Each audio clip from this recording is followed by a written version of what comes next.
Welcome back to Small Caps, ladies and gentlemen. My name is Kerry Stevenson, and today I've asked Noor Crookshanks. He's the Managing Director of Tiger Tasman Minerals. They're going to be listing at the end of October 22, just in case you're watching this further down the track, on the ASX. They are an emerging Australian critical battery and industrial minerals company. Now, why is that important? Well, the other thing is they've got projects in Queensland, they've got projects in Western Australia. They're not just an explorer, they're also a developer. And that's why I wanted to bring Noor on today to share with you what they're doing. They're not listed yet.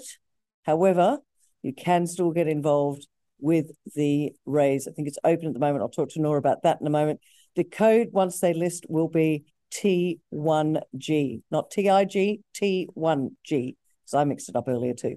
So very exciting time. Lots of different stories to talk about today. Noor, great to see you. Welcome to Small Caps. Thank you, Kerry. Appreciate it. Well, first up, since this is the first time you and I have had a chat together, can you give our beautiful community out there a little bit more of an understanding of who are Tiger Tasman? You've got a few projects. We will go through them in detail, but just an overall view of who are Tiger Tasman.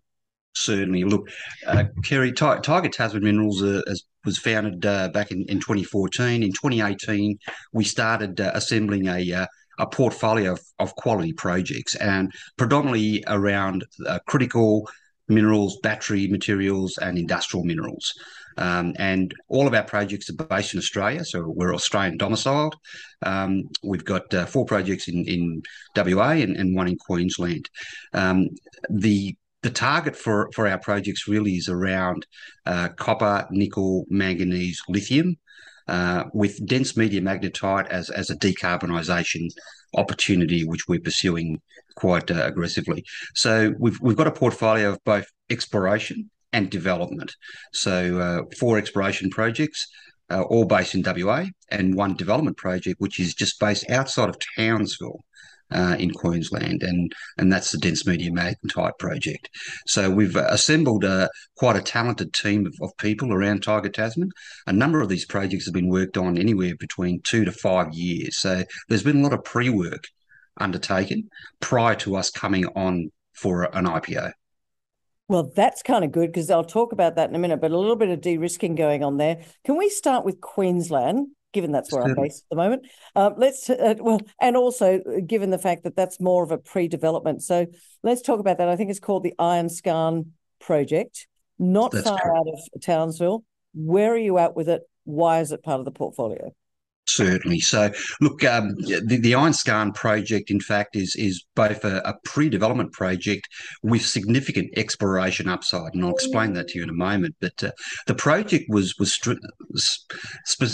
previously held by Strategic Minerals PLC, a AIM listed company, Yep. and they spent in excess of $5 million on that project, developing it from discovery through to a JORC resource. So there is a JORC 2012 compliant resource for magnetite and with silver credits there. So it's certainly well developed. There's just under 6,000 metres of drilling that's already been undertaken. So the resource is fairly well defined. It's a skarn structure. And there's been a lot of work undertaken, which has led to a conceptual study which has been completed on that project. And we're certainly very excited about the outcomes of that study, to the point that we're certainly excited to pursue that project further in terms of moving towards a pre-feasibility and potentially a DFS once we've had the results of those studies completed. So fairly well developed, certainly well understood in terms of its geology and the metallurgical aspects of processing the ores and the locality of that project to its natural customer base. So unlike magnetite for steelmaking, this magnetite is dense media magnetite that's used for coal washing. So as you probably familiar with, with in the current environment and looking forward, most companies are very keen to reduce the amount of greenhouse gas emissions which are generated, particularly with consumers of coal. So whether you're a power station using thermal coal or a steel maker using metallurgical coal, your preference will be to burn coal which is less generating of greenhouse gases. And by washing the coal, which is what dense media magnetite is used, it's almost like a detergent, if you like. When Oh, you that's a good way to do Yeah, it. Okay. Yeah. so yeah, so you add in dense media magnetite when you're washing the coal or preparing the coal. That gets rid of the residuals that come with digging it out of the ground, which are typically not combustible, but certainly generate a lot of other gases which contribute to your greenhouse gas emissions when burnt. So the demand for clean or washed coal is increasing amongst most customers. So Iron Skarn is located just 40 kilometres outside of Townsville. There's a lot of infrastructure already developed. It was previously mined by Cement Australia back in the 60s and the 70s. So fairly well understood. It's in a very mining-friendly jurisdiction. And from an opportunity perspective, we're very keen to advance the concept of the mine of the future. So looking at how we can process that ore and generate the concentrates using an almost all electric mine concept. Now, that would require us to look at renewable energy. So we're certainly contemplating opportunities for PV, photovoltaic, battery, as well as hydrogen as part of that development process moving forward. But once again, we're in that study stage, so we're quite keen to complete that work and reach a decision point very quickly. And Sorry to interrupt you there. How did you guys get your hands on it? Why did it become part of the portfolio? Because it's into development. But how did you get? If it's good, why'd they let it go? Absolutely, it's a good question. So, Strategic Minerals were always looking for steel making um, resources and scale. So, when they discovered Iron Skarn, they spent a lot of time and effort developing it, drilling it out, and understanding the resource. And what they discovered was that, look, it probably wasn't as big as they would like. They were looking for a resource which is several 100 million tonnes that you could generate an operation for steel making predominantly. They certainly were not interested in the dense media magnetite opportunity.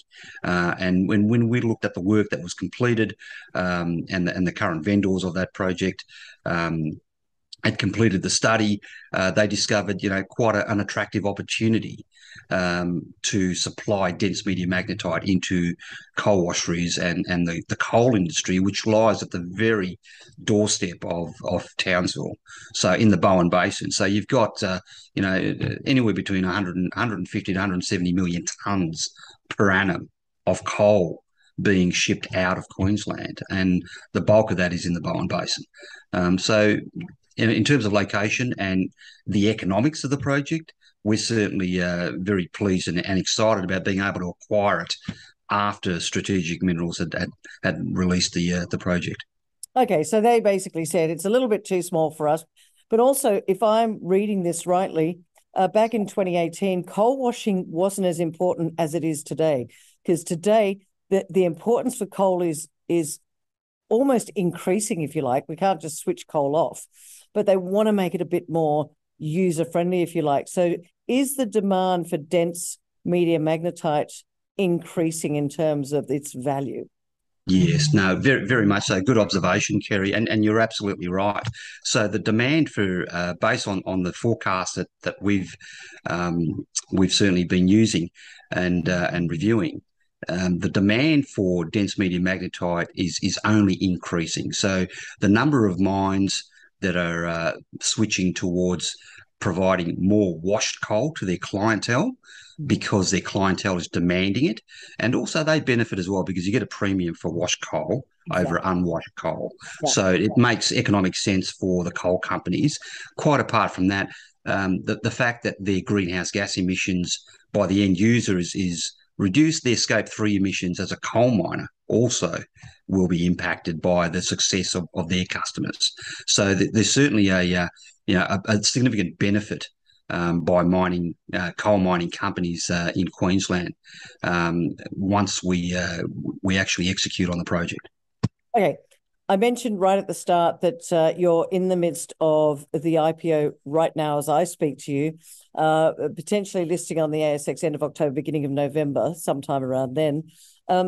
What is it that you'll be doing? So let's just say you're listed on the ASX, you've raised the money. What's the focus? Is it because I haven't even started on the other projects yet, but are you going to get stuck straight into Iron Skarn? What needs to be, where's the value add for shareholders on this project? Yeah, no, good question, Kerry. And look, by far the quickest and certainly from our perspective, the strategy that we are adopting is to move straight into additional study to validate the conceptual study that's been completed. Once we've reached a decision point from a feasibility study, we'll move towards a definitive feasibility study. To give you an idea, our ambition is to get Iron Skarn operational within 26 months of IPO. Great. And That's what I want to know. Yep. and most people would say, "Wow, that sounds crazy," but the only reason we can even contemplate doing that, and this is validated by the third party consultants that we've engaged to look at this project for us, is that the amount of work and geological and metallurgical test work that's already been completed allows us to achieve that time frame. So the project is very well advanced, and really it's about validating the work that's already been done, and we've got an external party now looking at that. All right. Well, that's so I'm going to hold you to this. I'm going to talk to you before then, of course, but 26 months, ladies and gentlemen, which means you'll have revenue coming in, which is very good for shareholders. That kind of makes you a little bit different because that's quick. 2 years, just a little bit more than 2 years after listing, you're thinking, great, we're going to start to get this project underway. And it's dense media magnetite, which is actually what the coal companies want. Right.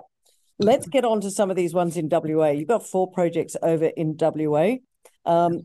Let's start with the one that you are going to focus on first. Yes, certainly. So Iron Skarn was our flagship development project. We have a flagship exploration project, and that's called Copper Canyon. And that's 512 square kilometres of tenement in the Paterson province of Western Australia. And it's certainly very unique in that within a 60-kilometre radius, Kerry, of our tenements lies some significant tier 1 discoveries and tier 1 mines. So the New Crest Telfer mine is within 60 kilometres.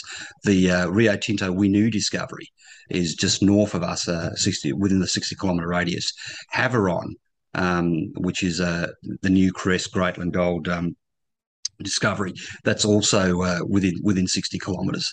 So we're located strategically in a region that is not only quite prospective for tier 1 discoveries, but there's already operating mines and new discoveries adding to that list. So, we're very excited about the opportunity to commence work. It's currently underexplored as much of the Paterson province is prior to Rio Tinto discovering the Winu prospect in 2018. And what's exciting about our particular project, Copper Canyon, is that we have similar gravity anomalies based on the seismic work that was done back in the 60s and 70s by some petroleum companies, which Rio Tinto have used in their exploration program to discover Winu. We have very similar features which we believe mimic the potential for 2 prospects on the tenements that we currently hold. So the prospectivity in our view is quite exciting, particularly for a tier 1 style copper gold asset similar to a Winu discovery. So what are you going to be doing after listing? Are you going to be doing drilling? Are you going to be doing more soil Yes. sampling? What are you doing? Certainly. So geophysics is probably the first target, but prior to that, we'll be doing a heritage survey, and the Martu people are the traditional owners in that particular part of the Paterson province, and we're certainly very excited and looking forward to the opportunity to engage with them in terms of that heritage survey.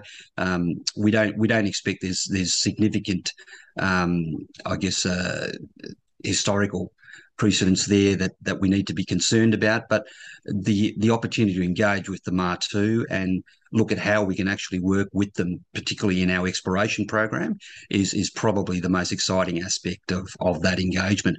So geophysics would be start. Now, it's not just, I guess, your traditional geophysics work that we're looking at. We're very focused around innovation and the use of technology in all of our projects. So, whether it's Iron Skarn with a mine of the future concept using, electrification. In the exploration game with Copper Canyon, we're very keen to look at satellite and drone technology to undertake less evasive or intrusive style of exploration work. So we're certainly talking to potential vendors who are experts in that space to assist us moving forward. So geophysics after the heritage survey is completed, and then essentially straight into drilling. So with Renew, for example, Rio Tinto had very limited data in order to commence their drilling program. We think we're going to be better placed in terms of the geophysics that we've got access to today that they didn't have back in 2018. So satellite, passive seismic work is certainly a focus for us. And that will identify drill targets or drill-ready targets for us moving forward. So we expect to be drilling in Copper Canyon within 6 to 9 months. Oh, wow. So Yeah. the heritage survey is not going to take very long. Not at all. So, based on past experience in that part, we've factored in at least 3 months for a heritage survey. Because we're using quite advanced technology, particularly with satellite and drone tech, the vendors are suggesting that 1 month is the time frame for us to complete that geophysical work. So that enables us to quickly organise potential drilling subcontractors once we've identified those targets and processed the data. So, yeah, very confident. All right. I don't want to lose time by missing out on any. You've also got something in the Fraser range for lithium and nickel, also in WA. Why has that ticked the boxes? Yeah, certainly. Look, that's in the Fraser range. We have 2 tenements. It's roughly around about 116 square kilometres there. We believe the prospectivity is very high based on past exploration work that's been done in the Fraser range. So that work was undertaken by a couple of other ASX listed companies. One of them were LCME.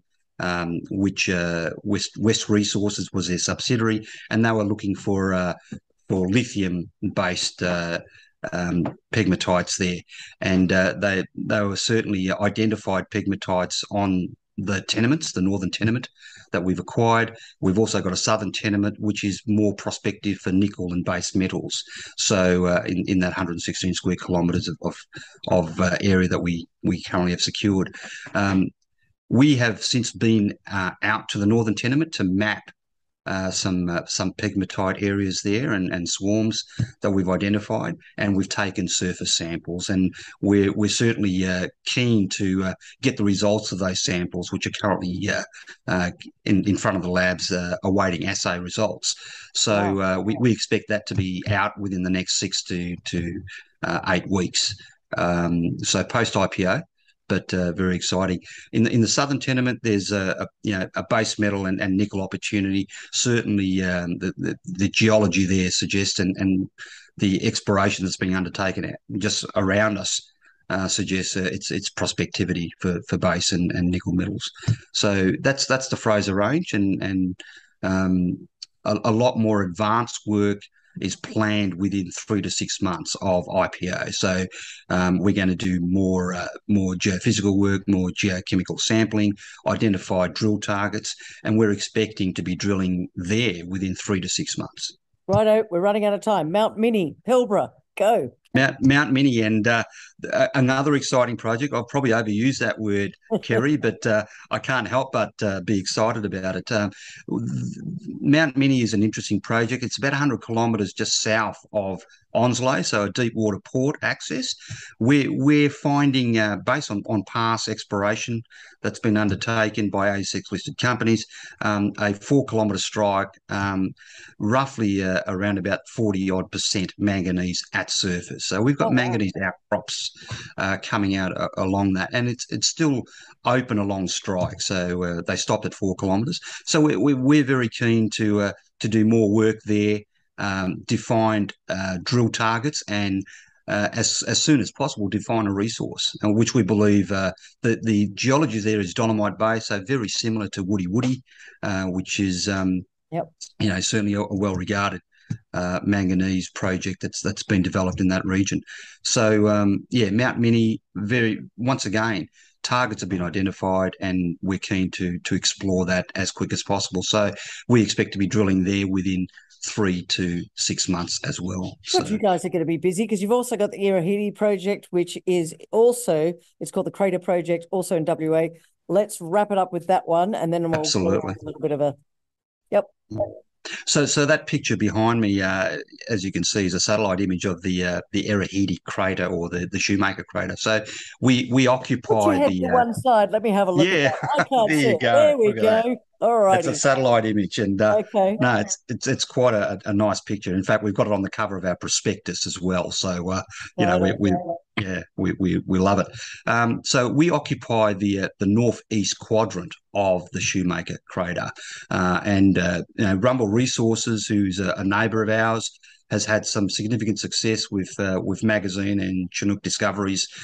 We believe that trend line continues to the north of the crater, and very keen to explore that further. So prospectivity there we consider is quite high, and perhaps it's probably more exciting than the other projects that we've got, but it's probably the least developed, and it's probably the lowest priority at this time, given the portfolio of projects that we've got. Well, it shows why you're the metallurgist and I'm just chatting to you, because I go, that Crater Project is near Rumble Resources, who have had massive success. And I'm going, wow, if you're in the Irahiti Basin, that's quite an exciting area. But look, I digress because we're running out of time. I guess, Noor, what I'd like to find out is wrap this all up if you could, because look, ladies and gentlemen, you heard it here, 5 very different projects, but Noor is a metallurgist by background. He understands what he's got his hands on. I like to say he's got the tiger by the tail. Tiger Tasman, Tasman Tiger. Well, let's wrap this up. Why do you think our beautiful community out there should really be taking a look at your prospectus and having a look at what you guys are doing right now? And Kerry, look, I think the best response I can give you there is that we've assembled a team that are very excited around the projects that we have. A number of them have vended these projects into the company, so they know it intimately well. Okay. And I may have mentioned earlier on that the oldest project that we've had is or worked on is approximately 5 years, and the youngest project that we've got in our portfolio is 2 years. So they're very well worked through. The team's very excited about the prospectivity and the opportunity to work on these projects. Okay. They're in the best locations, and there's a lot of excitement in our team around making things happen, and that's what's driving us. Okay, that's the first one. I'm going to give you 3 reasons. So you've given me one. What's number 2? Okay, look, I think what's certainly part of our success, we believe, is that we're not just offering exploration, but we're also a developer. So the opportunity for near-term cash flow for our shareholders is certainly real. The Iron Skarn project, which is pre-development right now, we have ambitions around coming into production within 26 months of IPO. And the only reason behind that is because there's already been $5 million spent on it, and we know that particular resource very well. And it's in a mining-friendly jurisdiction. So the opportunity to be not just an explorer, but a developer is certainly a point of distinction. And the third one, I think if you were to look at look at our portfolio and our structure as Tiger Tasman Minerals, you will see quality projects in quality precincts. So Patterson Province, Irahiti, Fraser Range, Townsville, Ashburton, we're chasing critical and battery materials. The forecast anywhere you look is all going north and at a rapid rate. Yeah. So we're in the right commodities, we're in the right jurisdiction. The amount of work and time and money spent on these projects means that we've been able to de-risk them as far as possible before putting this collection into an IPO, like Tiger Tasman Minerals. So de-risking is perhaps a key theme for us as well. Well, Noor, I think you've actually outlined it really, really well. If people want to download the prospectus, where can they go? www.tigertasman.com. That's where our prospectus is there, and there's also a number of other associated documents that you can download as well. And you'll very shortly be seeing more from him, from Noor, because obviously not in 26 months, ladies and gentlemen, but let's hold him to it. 26 months, he's going to have that Iron Skarn project up in Townsville up, ready, developed, and helping shareholders to get value. But download the prospectus. As we always say on this program, this is for information only. Please do your own research and make sure that you invest wisely. Noor Crookshanks, Managing Director of Tiger Tasman. Love the name of the company. ASX code will be T1G, listing towards the end of October, beginning of November. Thanks so much for joining me on Small Caps today. Thanks, Kerry.